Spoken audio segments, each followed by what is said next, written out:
chances dropped from 76% to 60% after the loss in Brazil in week 1. Additionally, their chance to win the AFC West and chance to win the Super Bowl were both cut in half. And check this out. Rob Gronkowski gave this boxing analogy when talking about the current Chiefs team. Remember Mike Tyson versus Buster Douglas? And Buster Douglas finally beat the crap out of Mike Tyson and made Mike Tyson not invincible anymore. Well, this is kind of the same situation. The Philadelphia Eagles punched him in the face. The Chiefs didn't know how to react to that because no one else was doing that. Well, going into this year now, the Los Angeles Chargers punched them in the face. The Chiefs were like, whoa, they're coming at us. How do we react? Well, they didn't know how to react because no one was doing that before. So the Philadelphia Eagles opened that floodgate of, hey, if you punch these guys in the face, you take it to them, you come out swinging, they're going to fold, and they're not going to be the team that you've been seeing all last year. I love it. Thanks to the Up and Adams show for that. There was a trampoline behind him. Did you guys notice that? What'd you make of that, Dan? I was looking at the hydrangeas. You don't make it to 7 straight AFC championship games by being soft, okay? So I will say this. We've talked about that they need to get more explosive offensively, and you give them grace because their number 1 and number 2 wide receiver are out, and one of them is a speedster. That being said, while that's going on, I need my strength to be my strength if I'm the Kansas City Chiefs. And if you go back to week 1 against the Chargers, the strength of this offense is supposed to be the interior of their offensive line. And they struggled. They struggled to move people off the line of scrimmage. They struggled in one-on-one situations. They struggled to displace people off the football. If we're the Chiefs offense, survive for some time without our perimeter players at full strength till we find out how to get explosive, we at least got to have our strength be our strength and win the interior part of our run game. It's going to be even harder this week with Jaylen Carter going to be out there, going to be playing. Isaiah Pacheco, a guy they need to get going. I look at this offense though at the same time, and I'm like, how do they figure out a way to be more explosive? Everyone's going to talk about going into this game is to attack Adoree Jackson. He's the weak link. I don't know that they have the guys to do so. I look at this game Friday night. You get in a situation, the Charger are man-to-man all over the board. You pause this tape right here. Who is Patrick Mahomes supposed to throw the ball to? For Adoree Jackson, this game he matches up way better. There are no George Pickens out there. There is no CeeDee Lamb out there. They have speed guys like Tyquan Thornton. They have a guy like Hollywood Brown, smaller guys that are thinner. Adoree matches up really well. I don't see an advantage for the Chiefs when it comes to that. Yeah, and the Eagles' coverage is often one of those match coverages, right? Yes. You come to me and I stick to you, and really more often than not, the Chiefs have people open when it's that 5 to 8 yard route. Sure, you can get them open because it's a little bit softer. Yeah. Once you get 10, 12, 15 yards downfield, that's when they're getting locked up a little bit more. But to your point, if there is a week to have some success in the pass game, it's opposite Quinyon Mitchell and against the Eagles. And I want to see how Adoree plays now that pass rushing defensive tackle's back. Yeah, if they're trying to create explosive plays, they won't have Rashee Rice back until week 6, but we'll watch for that matchup. He is in this morning as well. We'll be jam-packed, and I'm starting with Adam Schefter, setting the scene with some burning questions. Shefty, we're looking ahead to Sunday. We start with the Kansas City Chiefs. Patrick Mahomes needs a receiver. Will he have Xavier Worthy on the field? The Chiefs are preparing as if they won't have Xavier Worthy available for the Super Bowl rematch with the Philadelphia Eagles. He's got a dislocated shoulder. He didn't practice yesterday. Andy Reid had said he's day-to-day, but the fact that he didn't practice yesterday is not a good sign towards his availability on Sunday. And keep in mind, the Chiefs already are without Rashee Rice, who's serving a 6-game suspension. And they're getting set for their Super Bowl rematch with the biggest fight of the decade between Canelo Alvarez and Terrence Crawford. What did I say? RC, DO. Anybody could get clipped. Anybody could get caught. We understand that. But when you get your ass kicked, that's an entirely different thing altogether. And the Kansas City Chiefs got bum rushed. It was so bad for the Chiefs, the cameras didn't even show Taylor Swift. They said, we don't want to do that to her. We don't want to do that to the Swifties. This is how bad it was. I mean, they got stomped.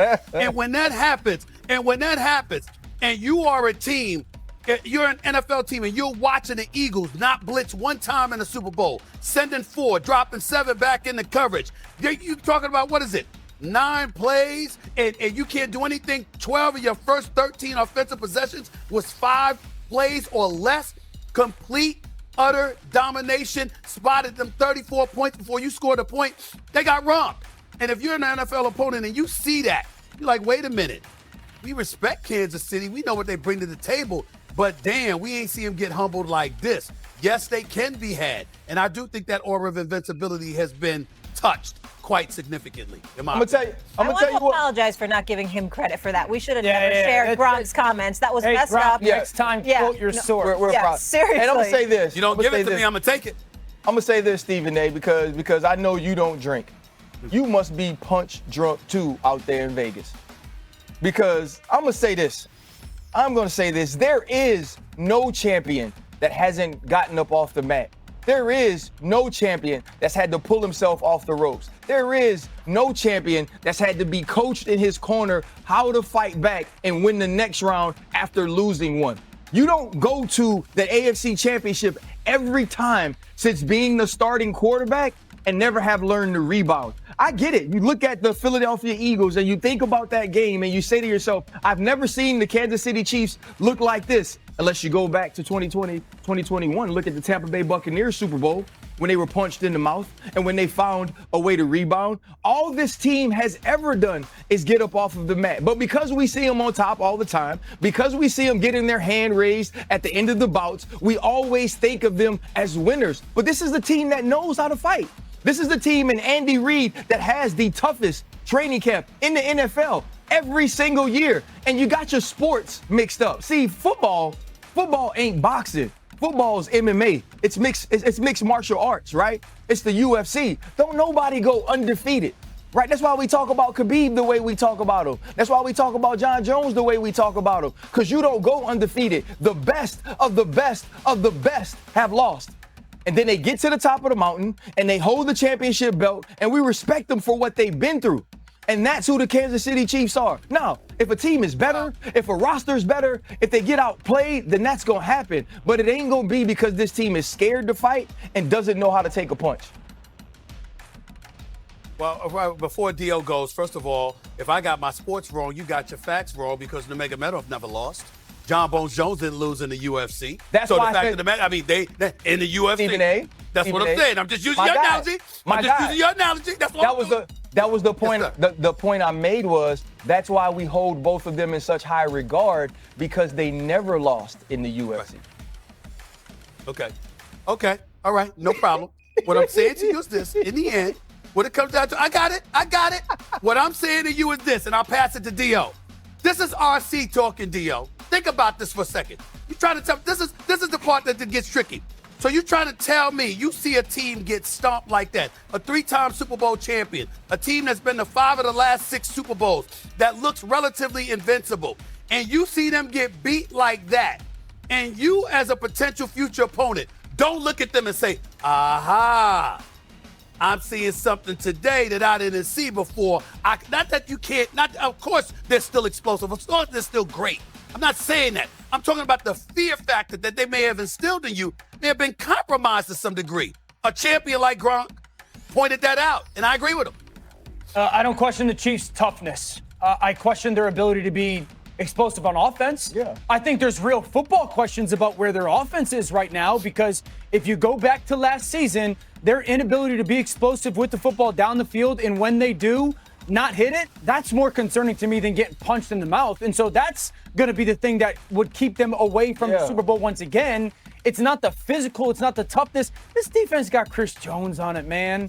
This is a defense that has been probably one of the most physical defenses in football. So I have questions and foreshadowing concerns about the offense and the way that it plays football and their ability to go do that, but I don't question their toughness. And Stephen A., and respectfully to Gronk, stop using the Super Bowl as a comparison of, okay, this is how to go do it. One, that defensive line for Philadelphia had 2 cats go in free agency and get $100 million deals. Yep. With Milton Williams and Josh Sweat. 2, they had the defensive player of the year, or defensive rookie of the year, in Jaylen Carter. So there's not a lot of defensive lines that are replicating the amount of talent that group had. Maybe Denver this year, maybe when it comes to that. So it's not like every defense that the Chiefs are going to play against has the horsepower when it comes to the Eagles. The Eagles were going to whoop up on a lot of offensive lines in that Super Bowl, okay? So I don't agree with the punch him in the face and they don't know how to respond thing. But I will say that this offense has question marks that if it does not get fixed and get better, the Super Bowl is not a conversation. I think that's the conversation to be had, right? Correct. Whether Tyquan Thornton, who I saw in game one, seemed to be the deep ball guy, especially once Xavier Worthy was injured. Can he make some big plays for you? Can Hollywood Brown, who has the big fourth down Can catch, Worthy get help? he start to push right? What's Rice? What does Rashee Rice look like when he comes back? Those are the questions that we should be asking about the Chiefs. And this is the other question I have about Dano and Stephen A. The loss of Justin Reed, who's now a New Orleans Saints, Defense right? didn't look great. When you look at this defense and the way they're pieced together on the back end when it comes to their blitz, responsibilities, and coverage, that wasn't good. Agree. The open field tackling, the communication wasn't great. We haven't seen Steve Spagnuolo's defense look like that in a very long time. That was concerning to me. But it's not about physicality. Well, here's the part that's making me laugh. See, I don't mind deferring to y'all when it comes to football. But when it comes to creating narratives, who do y'all think y'all should be deferring to? No question. That would be my lane. No question. You the that one. would be my lane. You the one. And so there we go. So my point to you is this. We can get technical with it all we want to about, okay, I'm using the words like punk drunk, I'm simplifying it or whatever. Y'all go into the nuances of all with the expertise that y'all religiously provide us, which I'm very appreciative of. You just pointed out their secondary. You talk about how their defense was being compromised. You talk about open field tackling that wasn't sublime. I'm looking at the injuries last year. Rashee Rice, of course, you had him miss a few games. He missed about 13 to 15 games. Hollywood Brown missed some games. They missed a combined 28 games last year. Pacheco was out for about 10 games, okay? So there's a lot of things that went with the Kansas City Chiefs. And as we transition to this season, of course, we're able to look at those things. All I'm trying to say is, once upon a time, you're looking at the Kansas City Chiefs, and it's like, damn, we in for a long one because I don't know if we can take these boys. Whereas now you got some teams whose confidence, maybe foolhardily, but their confidence may have elevated because they see some vulnerabilities, like you guys have just pointed out, and they think they could be had. That's all I'm saying. Roster-wise, for sure. Absolutely. Roster-wise. I think my biggest takeaway is the fact that Stephen A. said he's basically the same person as Jerry Jones. Just great in there. And that's how he wants to stay. First of all, I'm not worth $16 billion. Don't do that. I'm not worth $16 billion. Now, if I had that kind of... The Chiefs just got some of the best possible news about Xavier Worthy, but that's just the tip of the iceberg of a much more complex situation unfolding in Kansas City. Less than a week after dislocating his shoulder against the Chargers in Brazil, when everyone thought he'd be out for a long time, the dude's already back on the practice field. But hold up, there's way more going on here, because while Worthy's making a miraculous recovery, the Chiefs are facing much deeper problems that range from strategic preparation to fundamental questions about how this team is being built to compete against rivals who clearly figured out how to attack. Worthy's recovery really is impressive. Matt McMullen confirmed he returned to practice with limitations, and Sam McDowell reported he was out there with extra padding on his shoulder. Jalen Royals didn't practice because of knee tendonitis and probably won't play Sunday. Andy Reid was pretty clear they didn't think they'd need surgery for Worthy and that he probably wouldn't go on IR. This is an injury he'll carry for the rest of the season. When you weigh 155 pounds and your shoulder pops out, you usually need off-season surgery. But connecting this injury situation to bigger problems, Matt Derrick brought a devastating analysis about what's really happening with the Chiefs. This team looked completely unprepared and incapable of getting their act together against the Chargers. Falling behind early has been a pattern for years, especially early in the season, and this should be embarrassing enough to cause real changes going into a game against a team that destroyed them in the last Super Bowl. The most brutal analysis is this: the Chiefs lost when they were down by exactly 10 points, and that's normally where this team's bread and butter. Patrick Mahomes hadn't lost a game when down by exactly 10 points. He always came back. Couldn't pull it off this time, and honestly, if someone else had put on their cape besides Patrick Mahomes, they could have done it, but you can't come out with a lifeless performance for the third straight game. Derek pointed out something crucial. Worthy's injury really screwed up their first 15 plays plan. But it goes beyond that. They were planning to have Rashee Rice in this game. Until maybe a day or two before the suspension became public, they were building a game plan throughout the preseason, and even after preseason ended, preparing for Rice to play. So they had to rebuild the game plan for Xavier Worthy, their second best receiver, and then lost him on the third play. Body language from the offense in the first half was like, oh, here we go again. And you saw it from Mahomes too, kind of second guessing and overthinking everything. He didn't show that in the second half, put on his cape and said, I'm going to carry this team on my back again, but nobody else helped him. Patrick, as great as he is, needs help from somebody, whether it's on offense or defense. He can't do it alone.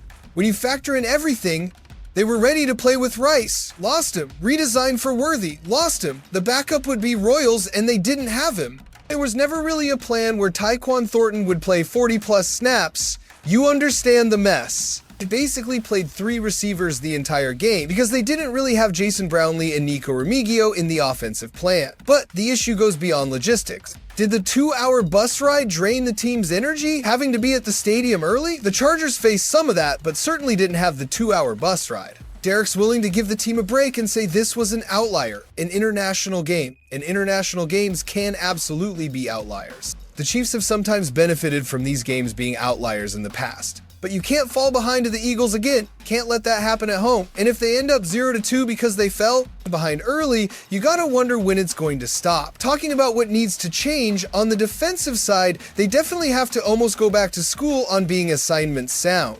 This team was not assignment sound against the Chargers, and it killed them at really bad moments. That applies to their best players. Travis Kelce, Chris Jones, all these guys have had a lot of success going off script and improvising in the past. Not sure either one of these guys may be at a point in their career where their best football is going to be when they're improvising. It may be that they simply need to follow the script, follow the game plan, and execute it as is because they just may not have it anymore to use their raw athleticism. On the offensive side, they need a fresher approach. This offense did absolutely nothing to surprise the Chargers. Chargers were ready for all of it. They were ready for the blocking schemes up front. There was nothing about the one-on-one matchups. Individually, I think everybody on this offensive line had a bad day, including some of their biggest names. I don't think Simmons and Kingsley were the fault of this offense. If anything, I think they were kind of average, and that's what you want at least right now.